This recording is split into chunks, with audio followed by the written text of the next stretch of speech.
ஆலயா cotton வேட்டிகள் ஷர்ட்டுகள் wedding celebration. Armstrong கொலை வழக்கு விசாரணை சிபிஐக்கு மாற்றப்பட்ட நிலையில் A1 நாகேந்திரன் திடீர் மரணத்தில் மர்மம் உள்ளது.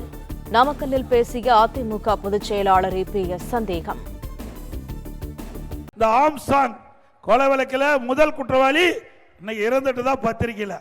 ஏற்கனவே ஆம்ஸ்ட்ராங் கொலை வழக்கில் சம்பந்தப்பட்ட ஒருவர் தானாக முன் வந்து சரணடைஞ்சிருக்காங்க. அவரா என்கவுண்டர் பண்ணியிருக்காங்க. இதில் எதிய மிகப்பெரிய மர்மம் இருக்கின்றது. இந்த வழக்கை சிபிஐ விசாரணை செய்ய வேண்டும் என்ற உத்தரவு வழங்கப்பட்டுகிறது, தீர்ப்பு கொடுக்கப்படுகிறது. இதை எதிர்த்து மாநில அரசு உச்ச நீதிமன்றம் சென்றிருக்கிறது. இந்த மாநில அரசு உண்மையை மறைக்கப்படுவதால் தான் மக்கள் எண்ணுகிறார்கள். ஆலயா காட்டன் வேட்டிகள் ஷர்ட்டுகள் வெட்டிங் செலிப்ரேஷன். பிளே ஸ்டோர் மற்றும் ஆப் ஸ்டோரில் இருந்து பாலிமர் செயலியை QR கோடு மூலம் பதிவிறக்கம் செய்யுங்கள். செய்திகளை உடனுக்குடன் பெறுங்கள்.